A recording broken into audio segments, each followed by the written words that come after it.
ನಾವು ಅಖಿಲ ಭಾರತೀಯ ಬ್ರಾಹ್ಮಣ ಮಹಾಸಂಘದಿಂದ ಇವತ್ತು ಬೆಂಗಳೂರು ಜಿಲ್ಲಾಧಿಕಾರಿಗಳಿಗೆ ನಾವು ಮನವಿ ಕೊಟ್ಟಿದ್ದೀವಿ.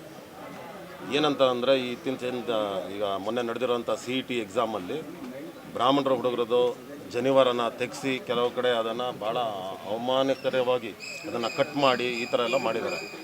ಬೆಳಕಿಗೆ ಬಂದಿರೋದು 3-4 ಈ ಥರ ಭಾಳಷ್ಟು ನಡೆದಿದೆ. ಕೆಲವು ಹುಡುಗರು ಪಾಪ ಮುಂದೆ ಬಂದು ಹೇಳಿಲ್ಲ ಅದನ್ನು. ಅದು ನಮ್ಮ ಸಂಘಟನೆಯಲ್ಲಿ ಬಂದು ಅವರೆಲ್ಲ ನಮ್ಮ ಹತ್ರ ಹೇಳ್ಕೊಂಡಾಗ ನಾವು ಸರಿಯಾಗಿ ಈಗ ಬೆಂಗಳೂರು ಜಿಲ್ಲಾಧಿಕಾರಿಗಳಿಗೆ ನಾವು ಬಂದು ಹೇಳಿ ಅವ್ರಿಗೊಂದು ಮನವಿ ಕೊಟ್ಟಿದ್ದೀವಿ. ಏನೇನು ನಮ್ಮ ಬೇಡಿಕೆಗಳಿದೆ ಅಂದರೆ ಇದು ಪುನರಾವರ್ತಿ ಇನ್ನು ಮತ್ತೆ ಆಗಬಾರ್ದು. ಹೋದ ವರ್ಷ ಕೂಡ ಆಗಿತ್ತು. ಸರ್ಕಾರ ಇದಕ್ಕೆ ನಮಗೆ ಭರವಸೆ ಕೊಟ್ಟಿತ್ತು ಮುಂದೆ ಈ ಥರ ನಡೆಯೋದಿಲ್ಲ ಅಂತ. ಈ ವರ್ಷ ಕೂಡ ಇದು ಮತ್ತೆ ಪುನರಾವರ್ತನೆ ಆಗಿದೆ.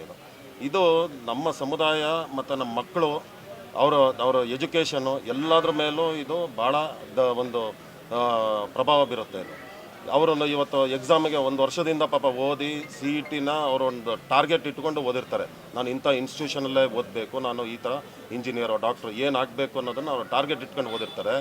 ಎಕ್ಸಾಮ್ಗೆ ಹೋದಂತಲ್ಲಿ ಜನಿವಾರನ ತೆಗೆಸೋದು ಅಥವಾ ಜನಿವಾರನ ಕಟ್ ಮಾಡೋದು ಈ ಥರ ಮಾಡಿದಾಗ ಅವರಿಗೆ ಮಾನಸಿಕ ಸ್ಥೈರ್ಯನೂ ಕಳ್ಕೊಂಡು ಅವರು ಎಕ್ಸಾಮಲ್ಲಿ ರ್ಯಾಂಕಿಂಗ್ ಕಮ್ಮಿ ಬಂದಾಗ ಆ ಮಗುಗೆ ಬೇಕಾಗಿರೋಂಥ ಇನ್ಸ್ಟಿಟ್ಯೂಷನಲ್ಲಿ ಸಿಗದೇ ಇದ್ದಾಗ ಅವನು ಪ್ರಿಪೇರ್ ಆಗಿ 1 ವರ್ಷ ಪಾಪ ಹಗಲು ರಾತ್ರಿ ತಂದೆ ತಾಯಿ ಎಲ್ಲರೂ ಸೇರಿ ಅವರಿಗೆ ಅಷ್ಟು ಸಪೋರ್ಟ್ ಮಾಡಿ ಓದಿಸಿರ್ತಾರೆ.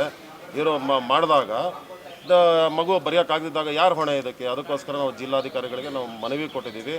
ಇಮಿಡಿಯೇಟಾಗಿ ಯಾರ್ಯಾರು ಇದರಲ್ಲಿ ಇನ್ವಾಲ್ವ್ ಆಗಿದ್ದಾರೆ, ಇದು ಒಂದೇ ಕೃಪಾನಿಧಿ ಕಾಲೇಜಲ್ಲಿ ಮಾತ್ರ ಆಗಿದೆ ಅಂತಲ್ಲ, ಈ ಥರ ಹಲವಾರು ಸೆಂಟರ್ಗಳಲ್ಲಿ ನಡೆದಿದೆ. ನೆನ್ನೆ ಜಯನಗರದಲ್ಲೂ ಒಂದು ಕಡೆ ನಡೆದಿದೆ. ನೆನ್ನೆ ಬಂದು ನಮ್ಮ ಹತ್ರ ಅವರು ಹುಡುಗ ಹೇಳ್ಕೊಂಡಿದ್ದಾನೆ.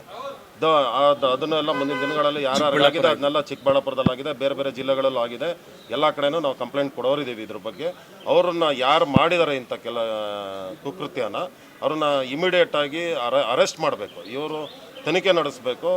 ಇನ್ನು ಮುಂದೆ ಇದ್ರ ಹಿಂದೆ ಯಾರಿದ್ದಾರೆ, ಇದರ ಹುನ್ನಾರ ಏನಿದೆ, ಅಥವಾ ಇದು ಬ್ರಾಹ್ಮಣ ಸಮುದಾಯದ ಮೇಲೆ ಇವರ ದಬ್ಬಾಳಿಕೆನ ದೌರ್ಜನ್ಯನ ಏನಕ್ಕೆ ಮಾಡ್ತಾ ಇದ್ದಾರೆ ಅನ್ನೋದು ಬೇಕಾಗಿದೆ. ಹಾಗೆ ಮಗುಗೆ ಮುಂದಿನ ಈ ಅಕಸ್ಮಾತ್ CETಯಲ್ಲಿ ರ್ಯಾಂಕಿಂಗ್ ಕಮ್ಮಿ ಬಂದಲ್ಲಿ ಜಿಲ್ಲಾಧಿಕಾರಿಗಳು ಮುಂದೆ ನಿಂತು ಆ ಹುಡುಗಂಗೆ ಕೇಳಿದ ಇನ್ಸ್ಟಿಟ್ಯೂಷನಲ್ಲಿ ಅವನಿಗೆ ಸೀಟ್ ಕೊಡಿಸ್ಬೇಕು ಅಂತ ಬಿಟ್ಟು ನಾವು ಅವರಿಗೆ ಮನವಿ ಮಾಡಿದ್ವಿ. ಮುಂದಿನ ದಿನಗಳಲ್ಲಿ ಇದನ್ನು ನಡಿಬಾರ್ದು, ಇದನ್ನು ಸ್ಟ್ರಿಕ್ಟಾಗಿ ಆ್ಯಕ್ಷನ್ ತೊಗೋಬೇಕು. ಅಕಸ್ಮಾತ್ ಇವರು ತೊಗೊಂಡಿಲ್ಲ ಅಂದರೆ ಮುಂದೆ ನಾವು ಏನು ಮಾಡಬೇಕು ಅದನ್ನು ಯೋಚನೆ ಮಾಡ್ತೇವೆ.